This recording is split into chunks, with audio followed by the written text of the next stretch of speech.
एक बार तथागत गौतम बुद्ध वैशाली के महावन में कुटागार शाला में ठहरे हुए थे। वहां के लोगों में ये बात फैल रही थी कि तथागत गौतम बुद्ध एक जादूगर हैं और वो अपने जादू टोने की जादुई शक्ति से लोगों को अपने वश में कर लेते हैं। जो कोई भी उनसे मिलने जाता है वो उनके जादू के प्रभाव में आ जाता है और अपना मत बदलकर तथागत के मत की ओर हो जाता है। वहां रहने वाले एक व्यक्ति लिच्छुई ने जब ये बात सुनी तो वो इस बात की सत्यता का पता लगाने के लिए तथागत गौतम बुद्ध के पास पहुंचा और बुद्ध से कहा कि भगवान, लोग कहते हैं कि तथागत एक जादूगर हैं और वो जादू टोना जानते हैं। आप अपने जादू टोनों से लोगों के मन बदलवा देते हैं। लोग कहते हैं कि आपने इतने साल तप किया, तांत्रिक विद्या सीखी और उसी से आप लोगों का मन बदल देते हैं, उन्हें अपनी तरफ खींच लेते हैं। बुद्ध मुस्कुराए और बुद्ध ने कहा, लिच्छुई, किसी भी बात को इसलिए मत मानो कि लोग कहते हैं। किसी भी बात को इसलिए मत मानो कि ये परंपरा से चली आ रही है। किसी भी बात को इसलिए मत मानो कि ये सुनी सुनाई है। किसी भी बात को इसलिए मत मानो कि ये धर्म ग्रंथों में लिखी हुई है। किसी भी बात को इसलिए मत मानो कि वो तर्क शास्त्र के अनुसार है। किसी भी बात को इसलिए मत मानो कि वो न्याय शास्त्र के अनुसार है। किसी भी बात को इसलिए मत मानो कि वो ऊपरी तौर पर माननीय प्रतीत होती है। किसी भी बात को इसलिए मत मानो कि वो अनुकूल दृष्टि की है।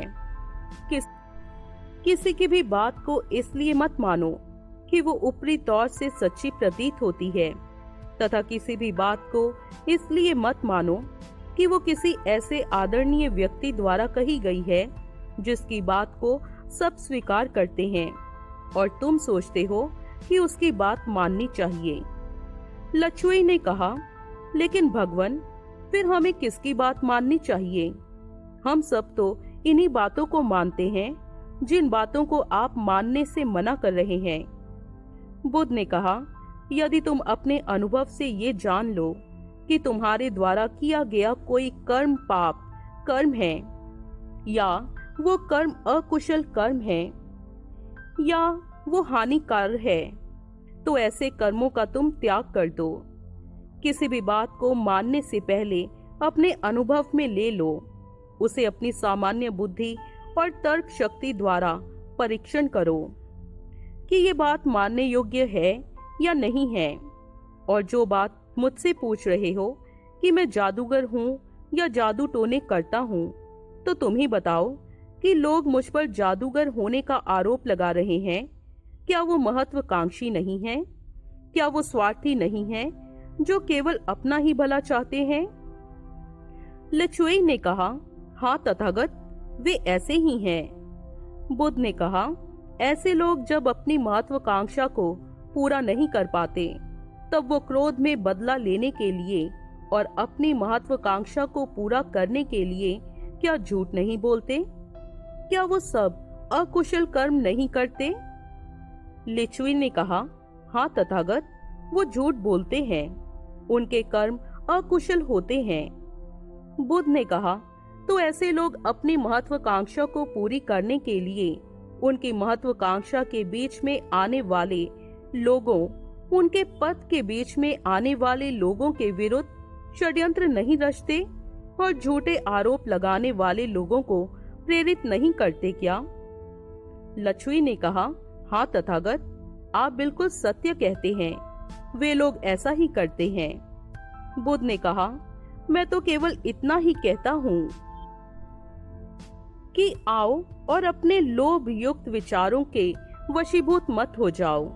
यदि तुम उन पर काबू रखोगे तो मन, वचन और कर्म से ऐसा कोई काम नहीं करोगे जिनके मूल में कोई लोभ छिपा हो। द्वेष और मोह माया के वशीभूत मत हो जाओ।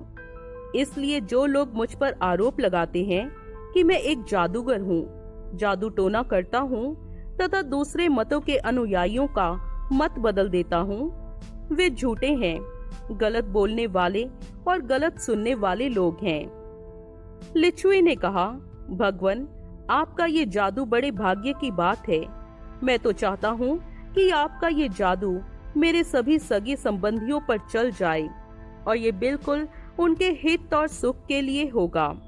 उनका जीवन धन्य हो जाएगा। और यदि आपका ये जादू सभी पर, हर एक वर्ग के प्राणी पर चल जाए तो ये सबके लिए हितकर होगा, चाहे वो ब्राह्मण हो, क्षत्रिय हो, वैश्य हो या शूद्र हो, सबका हित होगा। बुद्ध ने कहा, निश्चय ही इसमें कोई शक नहीं है। अगर सभी लोग अपने अकुशल कर्मों को छोड़ दें तो ये संसार के हित और सुख के लिए होगा। इसमें कोई जादू टोना या जादूगर होने की आवश्यकता है ही नहीं, बल्कि जागने की आवश्यकता है। क्रोध, लोभ, मोह, माया से आपका हित नहीं होगा। हित तभी होगा जब आप इन सब को त्याग देंगे। लिच्छवी को अपने सवाल का जवाब मिल गया और वो वापस चला गया। दोस्तों, आपको ये कहानी कैसी लगी? कमेंट में जरूर बताइए।